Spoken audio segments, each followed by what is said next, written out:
Because एक हमारे यहाँ भेड़-चाल होती है कि अगर बच्चा इंटेलिजेंट है, तो उसको आईआईटी कराओ या मेडिकल कराओ। एक पेरेंट्स ये कैसे डिसाइड करे कि उनको अपने बच्चे को लॉ के फील्ड में भेजना चाहिए?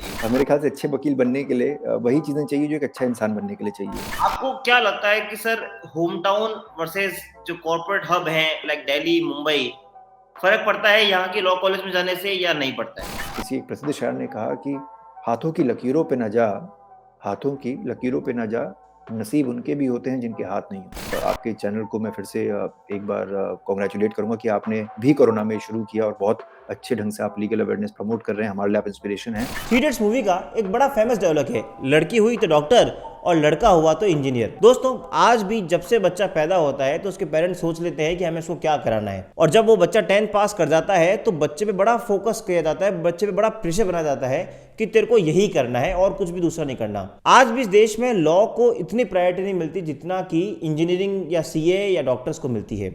लेकिन आपको पता है, वकालत या लॉ इस देश के one of the best profession में से एक माना जाता है। तो इस फील्ड में जागरूकता फैलाने के लिए कि क्या बच्चों को लॉ कराई जानी चाहिए या नहीं कराई जानी चाहिए, साथ ही साथ क्या क्वालिटीज आपको बच्चों में ऐसी लगे कि आपको उस पर फोकस करना चाहिए कि उसे लॉ फील्ड में अपना कैरियर बनाए, यही नहीं तो ये वीडियो आज उन पेरेंट्स के लिए भी है बल्कि उन बच्चों के लिए भी है जिन्होंने अपने लॉ में कैरियर बनाने की सोची है और जो लॉ कॉलेज में एंट्री ले चुके हैं, कि कैसे आप अपने लॉ कॉलेज में आने के बाद अपने इंटर्नशिप्स को डिजाइन करें, कैसे आप प्लेसमेंट के लिए आगे जाएं और कैसे इस लॉ के कैरियर में अपना फ्यूचर सोचें। तो आज इन सब बातों को डिस्कस करने के लिए हमने सोचा कि ऐसी पर्सनैलिटी को बुलाएं जिसको इस फील्ड में महारत हासिल हो। तो हमने आज बुलाया है एडवोकेट जयंत भट्ट साहब को, जिन्होंने देश विदेश में काफ़ी नाम कमाया है, और सबसे इंपॉर्टेंट बात, जो प्रोफेशनल्स का नेटवर्क होता है लिंक्डइन, उस पर आपके one of the highest followers हैं। तो चलिए दोस्तों, स्वागत करते हैं उनका आज के इस खास कार्यक्रम में।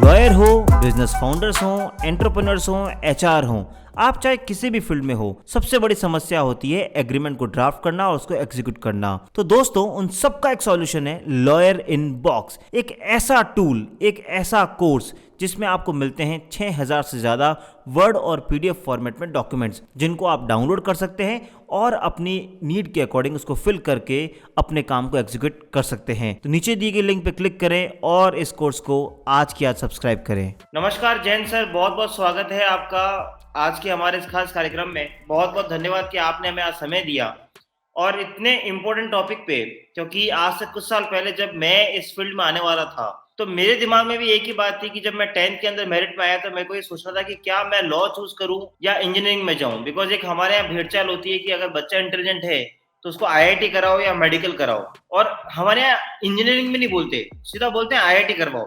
सो that standard we have set. तो मेरे साथ भी ये था, लेकिन मैंने भी 2 साल इंजीनियरिंग की तैयारी करी, लेकिन वहां से हटकर लॉ में आना तो मुझे भी कई इसमें प्रॉब्लम आई थी। तो आज का खास कार्यक्रम उन पेरेंट्स के लिए और उन बच्चों के लिए है जो अपना करियर लॉ में बनाना चाहते हैं और साथ साथ आगे कैसे बढ़े उसके ऊपर भी है। तो मेरा पहला सवाल, क्योंकि आप इस फील्ड के एक्सपर्ट हैं, आपके लिंक्डइन पे इतने फॉलोअर्स हैं, आप करियर मोटिवेशन में हैं, तो आपको क्या लगता है सर कि हाउ अ पर्सन या एक student should opt for law as a career, और क्या सोचकर उसको लॉ में करियर बनाने का सोचना चाहिए? पहले तो नमन जी बहुत बहुत शुक्रिया कि आपने मुझे इस मंच पे आमंत्रित किया। बहुत ही महत्वपूर्ण विषय है। जैसा आपने बताया कि पेरेंट्स को, बच्चों को एक चिंता रहती है कि 12वीं के बाद स्पेशली क्या कदम लें, कौन सी फील्ड चूज़ करें। ये सब बहुत एक अहम सवाल होते हैं, हर गृहस्थी के सवाल हैं। और जैसा आपने बताया कि हमारे देश में प्रमुखतः ये देखा जाता है कि लोग इंजीनियरिंग, मेडिकल या फिर यूपीएससी, इसकी तरफ ज़्यादा रुझान रखते हैं। पर मेरा ऐसा मानना है कि पिछले तकरीबन 2 दशकों में चीज़ें काफ़ी बदली हैं।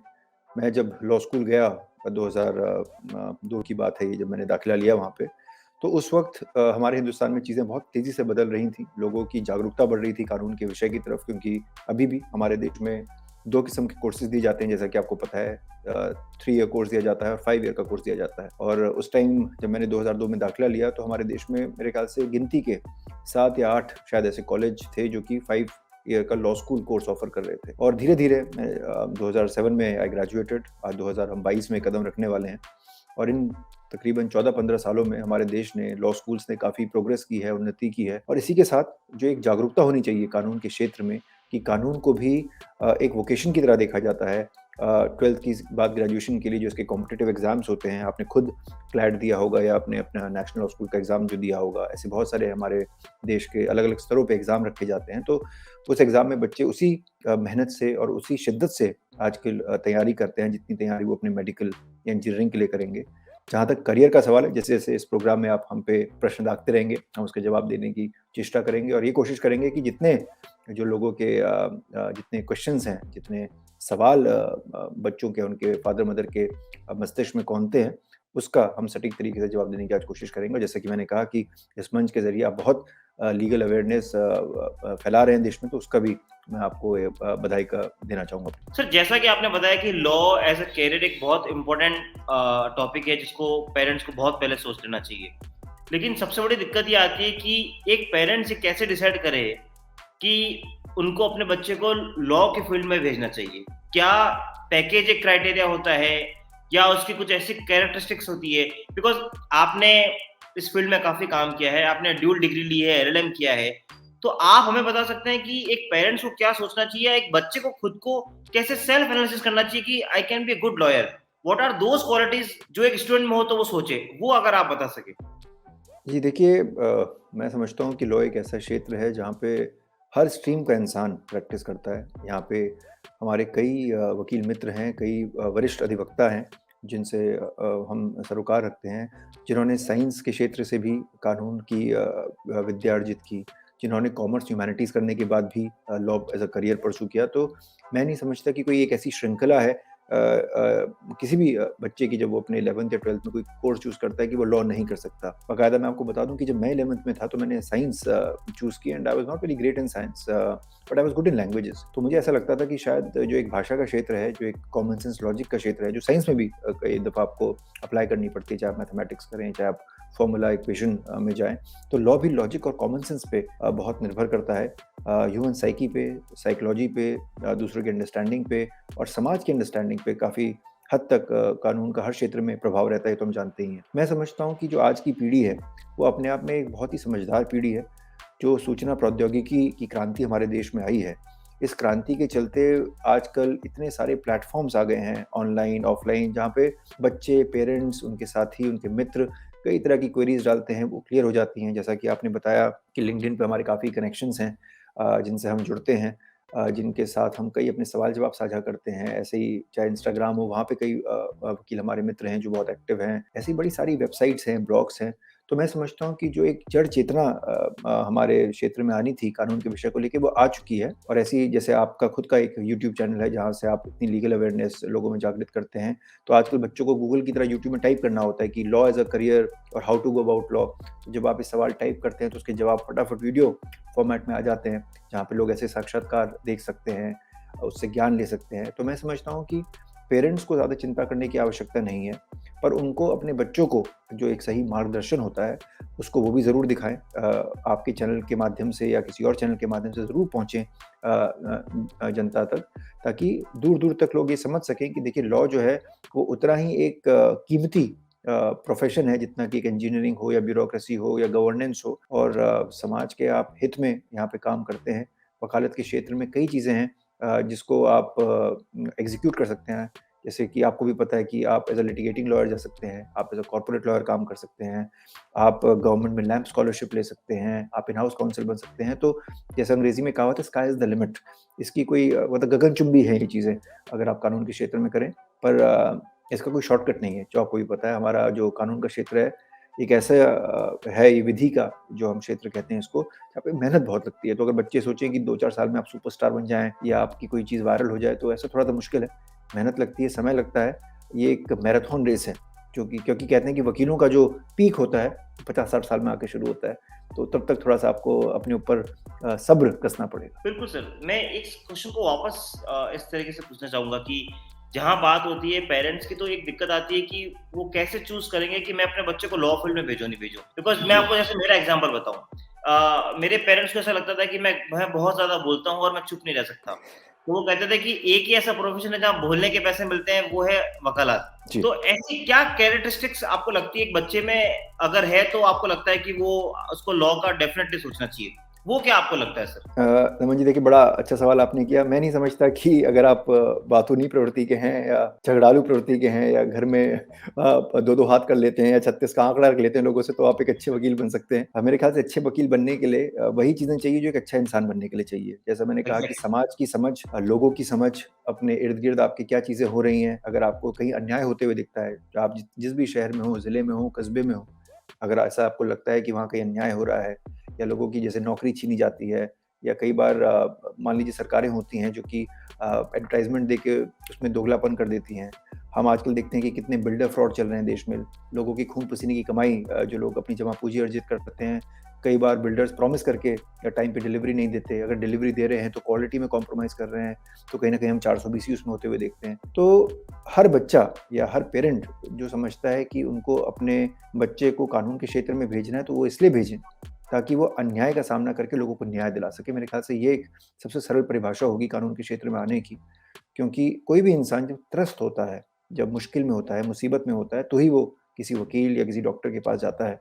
और दोनों ही प्रोफ़ेशन, चाहे मेडिसिन हो, चाहे लॉ हो, अपने आप में एक नोबल प्रोफ़ेशंस का तमगा इन्होंने जो हासिल किया है पीढ़ी दर पीढ़ी, वो इसीलिए हासिल किया है कि लोगों का हम पे एक विश्वास है। और वो विश्वास इसलिए बनता है कि जब आप अन्याय से तंग आ चुके होते हैं या आप अपने इर्द-गिर्द न्याय की अनुपालना होते हुए नहीं देखते, तो ही लोग थक हार के वकीलों के पास आते हैं। और अगर बच्चे का आपका रुझान है इस क्षेत्र में कि वो लोगों को न्याय दिला सके, तो मैं कहूँगा कि वो कल न्यायपालिका का हिस्सा बन सकते हैं, जज बन सकते हैं, लोअर जुडिशरी में जज बन सकते हैं, हाई कोर्ट, सुप्रीम कोर्ट में जज बन सकते हैं, ट्राइब्यूनल्स में वो अपना जो क्वाज़ी जुडिशियल ट्राइब्यूनल्स होते हैं, उसमें एक जज की जो श्रेणी होती है, उसमें जा सकते हैं, वकालत कर सकते हैं। तो बहुत सारी चीज़ें हैं इसमें समाज सुधारने की। इसमें मैं समझता हूँ सब तरह के फ्लेवर हैं। इसमें आपका बॉलीवुड का भी फ्लेवर है, क्योंकि आपके जो डेली की लाइफ़स्टाइल होती है, उसमें कहीं न कहीं नई-नई कहानियाँ हमको सुनने को मिलती हैं। आप नए-नए खुद अवतार लेते हैं जब आप अलग-अलग क्लाइंट से मिलके अलग-अलग बातें कोर्ट तक रखते हैं।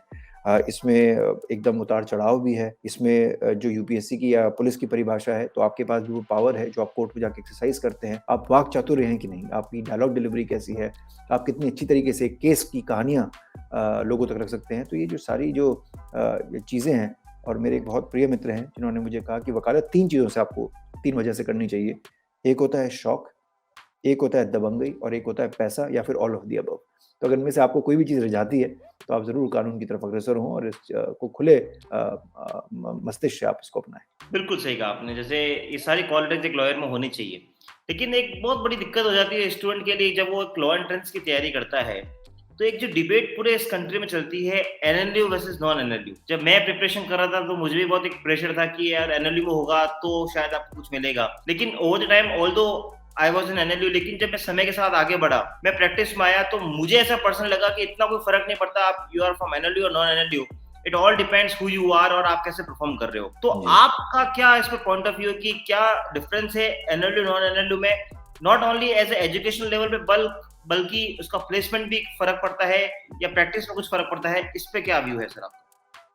देखिए, बड़ा ही संजीदा सवाल है, इसका कोई सीधा जवाब नहीं है।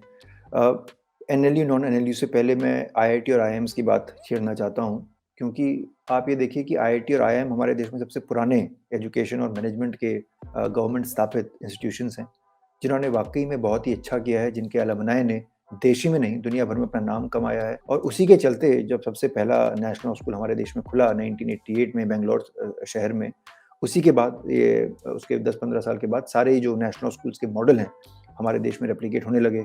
जो 5 साल का कोर्स है प्राइवेट लॉ स्कूल्स में, वो लाया गया। तो ऐसी बात नहीं है कि नेशनल लॉ स्कूल से पहले लॉ कॉलेजेस नहीं थे देश में। जैसा कि मैंने कहा कि हमारे देश में दोनों ही तरह के कोर्सेज़ ऑफ़र होते हैं। 3 वर्षीय भी होते हैं, 5 वर्षीय भी होते हैं। 5 वर्षीय वालों को हम लॉ स्कूल कहते हैं, 3 वर्षीय वालों को हम लॉ कॉलेज कहते हैं, जो कि आप एक अपनी स्नातक की डिग्री लेने के बाद अपना करियर इन लॉ परस्यू करते हैं। जहाँ तक विवाद की बात है दोनों चीज़ों में, मुझे लगता नहीं कि विवाद की कोई स्थिति पैदा होनी चाहिए। और फ़र्क जहाँ तक मैं समझता हूँ वो ये है कि कोई भी स्थापित इंस्टीट्यूशन हो ऑफ रेप्यूट, चाहे वो नेशनल लॉ स्कूल हो, चाहे वो प्राइवेट लॉ स्कूल हो, अगर उसका जो एक बेसिक इंफ्रास्ट्रक्चर है, जो उसकी बिल्डिंग है, उसकी फैकल्टी है, अगर वो अच्छी है, तो मैं नहीं समझता कि आपको ज़्यादा सोचना चाहिए कि हमें ए में जाना है कि बी में जाना है कि सी में जाना है कि डी में जाना है। क्योंकि असल मार्केट में हो सकता है कि प्लेसमेंट में 19-20 का लोग फ़र्क करें, पर ऐसी कम फर्म्स होती हैं जो कि इसमें फ़र्क करती हैं। अधिकतर फर्म्स में ऐसे भी लोग हैं जो प्राइवेट लॉ स्कूल्स के पढ़े हुए हैं या प्राइवेट लॉ कॉलेजेस के पढ़े हुए हैं, उनको भी नौकरी मिलती है,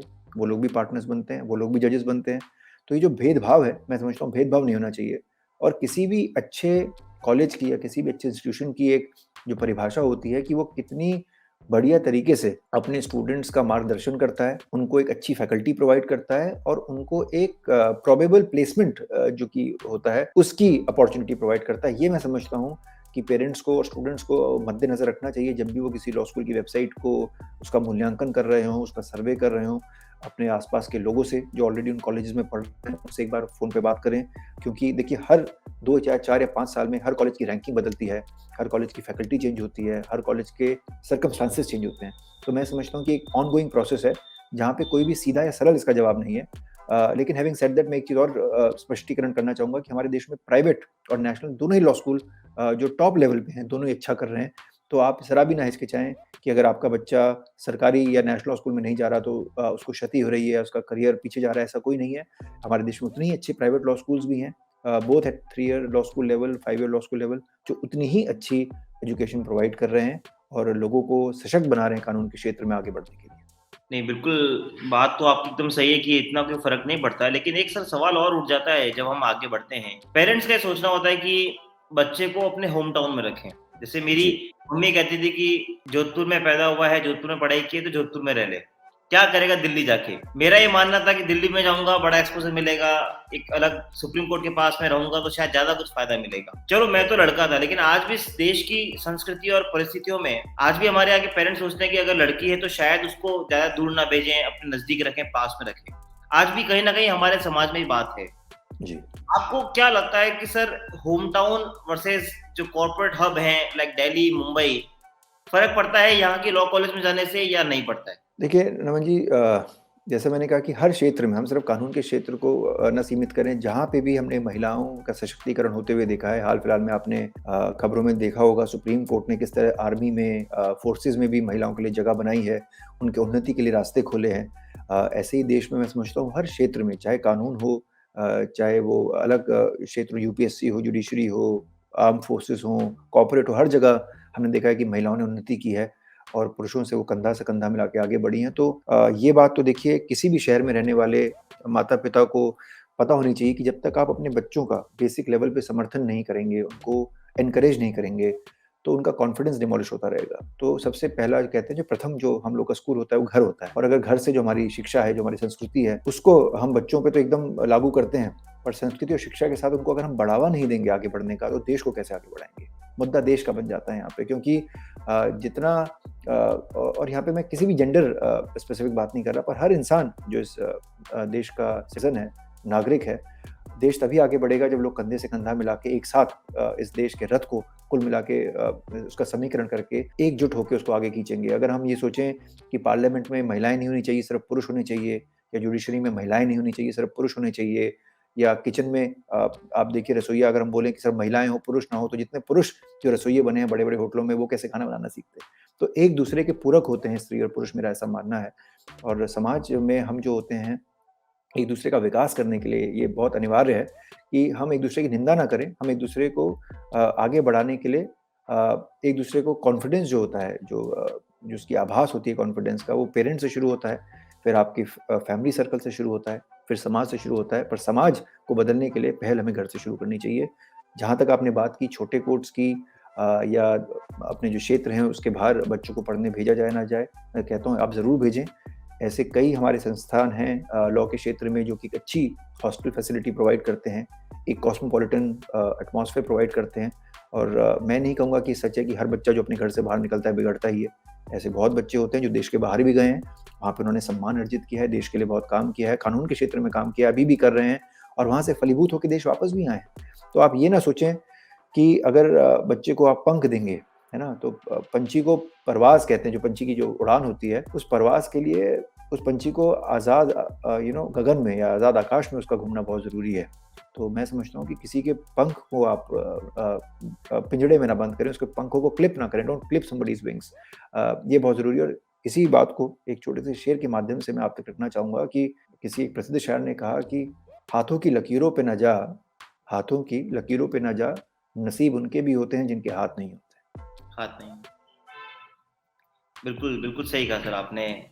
अब एक स्टेप और आगे बढ़ते हैं जी, और बात करते हैं उन बच्चों की जिनका लॉ कॉलेज में सिलेक्शन भी हो गया, वो अपने लॉ कॉलेज में जा चुके हैं। अब सवाल ये उठता है, जब ये मैं अपने आप से रिलेट कर रहा हूँ क्योंकि मैं भी इस फेज से गुजरा हूँ। जी, जब मैं फर्स्ट ईयर में पहुंचा एनएलयू दिल्ली में, तो एक ही सवाल था कि करना क्या है। बहुत सारी चीजें दिमाग में घूमती है। कोई कहता है जज बन जाओ, कोई कहता है कॉर्पोरेट ज्यादा बेटर है, अच्छा पैसा मिलेगा महीने के एंड में, बस योर लाइफ इज सेटल्ड। जी, घर वाले कहते थे कि प्रैक्टिस करना, प्रैक्टिस करने में ज्यादा नाम होता है सोसाइटी के अंदर। तब दिमाग में एक प्रेशर आता था कि कॉलेज में सारे सीनियर्स मूड कोर्ट में जा रहे हैं, तो आपको मूड कोर्ट करनी है। कोई कहता था आर्टिकल लिख लो। मेरा सीधा सवाल यही है कि एक स्टूडेंट को जो लॉ कॉलेज में एंटर करता है, हाउ ही और she should prepare for 5 years। क्या वो स्ट्रेटेजी लगे 5 साल की, ताकि एम ये हो कि मैक्सिमम आप अपना निकाल सको उस कॉलेज से। That is my question sir. जी।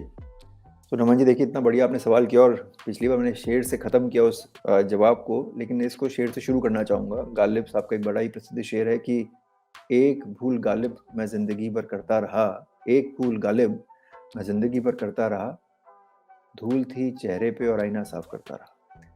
तो चीज़ें ये होती हैं कि जो बच्चे कॉलेज में जाते हैं, ज़ाहिर-सी बात है अपने लेट टीनेजर्स में होते हैं या अर्ली 20s में होते हैं, तो एक सोसाइटल एक पीयर प्रेशर जिसको हम कहते हैं, वो उन पे लाज़मी-सी बात है होता है।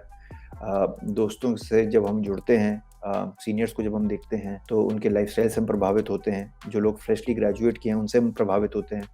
और एक जब फाइनेंशियल कंपैरिज़न समाज में आता है कि देखिए उस इंसान की तो निकलते ही फलाने-फलाने लाख की या करोड़ की नौकरी लग गई और वो बड़ी गाड़ी चला रहा है, उसको घर मिल गया, तो इसको हम सक्सेस के पैरामीटर में मापना शुरू कर देते हैं। एक तो ये बात है। साथ ही जैसा आपने एकदम सही बात की, मूड कोर्ट्स हैं, आर्टिकल्स हैं, इंटर्नशिप्स को लेके बहुत स्ट्रेस और प्रेशर रहता है बच्चों पे। इन सब चीज़ों पे मैं हमेशा बच्चों से एक ही बात कहता हूँ कि अपने आप की पहले आप खोज कीजिए। दूसरे से प्रभावित होना गलत नहीं है, पर आप प्रभावित हों लेकिन उससे प्रेशराइज़ ना हो, इंस्पायर हों आप, लेकिन अपने आप को प्रेशराइज़ ना करें, अपने आप को स्ट्रेस में ना डालें। इन 2 चीज़ों में बड़ा फ़र्क है, क्योंकि इंस्पिरेशन कहीं से भी आ सकती है। जो भी इंसान अच्छा कर रहा हो, चाहे वो लिटिगेशन में हो, चाहे वो कॉर्पोरेट में हो, चाहे वो इन हाउस में हो, चाहे वो आपके सीनियर मूड कोर्ट अच्छा कर रहे हों, चाहे आर्टिकल अच्छा लिखते हों, चाहे उन्होंने उससे तो 10-12 इंटर्नशिप्स कर ली हों, तो उनसे आप इंस्पायर होइए। उनसे डरिए मत कि देखिए अगर उसने 12 किए हैं, तो मुझे 14 करनी है, या उसने अगर 2 आर्टिकल लिखे हैं, तो मुझे 10 लिखने हैं। ये रैट रेस नहीं है। ये एक जो हुनर है जो लाइफ का, या जो लॉ में जो आप सीखते हैं, एक इंडिविजुअलिस्टिक हुनर है, मैं इसको मानता हूँ। क्योंकि हर वकील तभी स्वाभिमानी या स्वावलंबी हो सकता है जब वो अपने पर फोकस करे। अगर आप अपने पर फोकस ना करके दूसरों पे फोकस करेंगे, तो जाहिर सी बात है आपको एंजाइटी होगी, आपको स्ट्रेस होगा, आपके mental health issues crop up हो सकते हैं। तो ये मैं कई बार अपने इंटर्न्स जो भी मेरे दफ्तर में आते हैं, उनसे भी जब मैं बातचीत करता हूँ, उनसे विमर्श करता हूँ, तो मैं यही कहता हूँ कि अगर आप मेरे यहाँ से इंटर्नशिप करके मान लीजिए गए, तो क्या आप ये बात अपने दोस्तों को बताते हैं कि आपने इंटर्नशिप की है? क्या उन 4 बच्चों का भला होगा अगर वो यहाँ आएँगे, अगर आपकी इंटर्नशिप ठीक-ठाक हुई है तो? कई लोग तो हाँ कहते हैं और कई लोग मुस्कुराते रहते हैं। तो ये जो इंसानी फितरत है हमारी, चीज़ों को ना बाँटने की, अपने तक रखने की, मैं समझता हूँ इस सोच को बदलने की ज़रूरत है। और मेरा अपना मानना है बार-बार, जो कि मैं चेंज की बात करता हूँ समाज में, पॉज़िटिव चेंज की जब हमेशा बात करता हूँ, तभी हम ला सकते हैं जब हमारी इनसिक्योरिटीज़ ना हो। और इनसिक्योरिटीज़ इंसान की तब नहीं होती जब उसको अपने आप पर विश्वास होता है। कहते हैं ना, सेल्फ कॉन्फिडेंस बहुत ज़रूरी है इस चीज़ में। तो सेल्फ कॉन्फिडेंस तब आता है जब आपको पता हो कि आपको किस चीज़ में खुशी लग रही है। हो सकता है मूड कोर्ट करके आपको खुशी ना मिले, मत कीजिए। हो सकता है आर्टिकल राइटिंग आपका स्ट्रॉन्ग सूट ना हो, मत लिखिए। हो सकता है आपको पढ़ने में, एग्ज़ाम देने में मज़ा आता हो, तो पढ़ाई ढंग से कीजिए। हो सकता है आपको डिबेटिंग में ज़्यादा मज़ा आता हो, तो आप डिबेटिंग कीजिए। हो सकता है आपको क्लाइंट कॉन्फ्रेंस में या अल्टरनेट डिस्प्यूट रेज़ोल्यूशन में मज़ा आता हो, तो वो कीजिए। तो लॉन्ग एंड शॉर्ट इसका ये है कि अपनी कोर स्ट्रेंथ्स को आप आइडेंटिफ़ाई कीजिए कि आपको किसमें मज़ा आ रहा है। देखिए, सारा गेम मज़े का है। अगर आपको कानून पढ़ने में मज़ा आता है, तो चाहे आप कॉर्पोरेट वकील बने, आप कचहरी के वकील बने, आप कल नेता बने, अगर आपको काम करने में मज़ा नहीं आ रहा, तो सज़ा है ना? तो अपने आप को सज़ा ना दें, अपनी जो स्ट्रेंथ्स है उसको इवैल्यूएट कीजिए, और धीरे-धीरे करके आती है। अगर आप 5 ईयर लॉ स्कूल में हैं, तो ज़ाहिर-सी बात है कि फर्स्ट सेमेस्टर, सेकंड सेमेस्टर और सेकंड ईयर तक कई चीज़ें नहीं क्लियर हो पाती। और जब तक आप थर्ड ईयर में आते हैं, तो आपको पता रहता है कि मुझे किस इंटर्नशिप में ज़्यादा मज़ा आया, या मुझे कौन-सी इंटर्नशिप अब ज़्यादा करनी चाहिए by the time you are in 4th और 5th ईयर। तो अपने आप धीरे-धीरे करके रास्ता खुलता रहता है। और यही मेरे ख्याल से जीवन का सार है कि जब आप किसी पाथ पर अग्रसर होते हैं, तो पाथ अपने आप आपको और अपना जो राह होती है वो दिखाता रहता है। वो कहते हैं ना कि हम तो अकेले ही चले थे जानिबे मंज़िल, मगर लोग जुड़ते गए कारवां बनता गया। तो आप चलना शुरू कीजिए, अगर आप चलने से ही डर जाएंगे, सकपका जाएंगे पहले, तो रास्ते कैसे बनाएंगे और रास्ते कैसे खुलेंगे आपके लिए? और जब तक अपने लिए रास्ता नहीं खोलिएगा तो दूसरों के लिए कैसे आप रास्ता बनाएंगे? नहीं, बिल्कुल, बिल्कुल सही बात है सर। अब हम बढ़ते हैं वीडियो में हमारे आखिरी पार्ट की तरफ और जो सबसे इम्पोर्टेंट पार्ट है कि what are the career prospects for a student, मतलब उसे क्या-क्या वो कर सकता है। कई बार वो कहते हैं ना कि हमें अपनी शक्तियों का आभास ही नहीं होता है कि हम क्या-क्या फ्यूचर में कर सकते हैं। जी। तो ये वीडियो बिकॉज़ पेरेंट्स के लिए है प्लस उन स्टूडेंट्स के लिए जो इस फील्ड में एंटर करना चाहते हैं या फिर अभी लॉ स्टूडेंट्स हैं जो कॉलेज में पढ़ रहे हैं, वो क्या-क्या कर सकते हैं? जो मुझे ध्यान आता है जैसे litigation, corporate, in house council, LLM, UPSC, आप प्रोफेसर बन सकते हैं। तो अगर आप मुझे उस हर फील्ड के बारे में बता सकें बिकॉज़ आपको काफ़ी एक्सपीरियंस है। क्या जी। उसको करना चाहिए, क्या नहीं करना चाहिए, सबके pros and cons that in detail, तो शायद वो सबसे इम्पोर्टेंट पार्ट होगा हमारे इस वीडियो का। जी, नमन जी, ये सवाल जितना गहरा है उतना ही पेचीदा भी है, क्योंकि इसका कोई सटीक जवाब नहीं है, इसके बहुत सारे जवाब हैं। और आपके मंच से मैं एक चीज़ और लोगों तक पहुँचाना चाहूँगा कि जैसे आपने अपना चैनल शुरू किया कोरोना में, तो बाकी लोगों से, बच्चों से इंस्पायर होके हमने भी अपना एक छोटी-सी मुहिम जारी की है, शायद आपको पता हो। हमारा भी एक यूट्यूब चैनल है, उसको हम कहते हैं सू यू सून।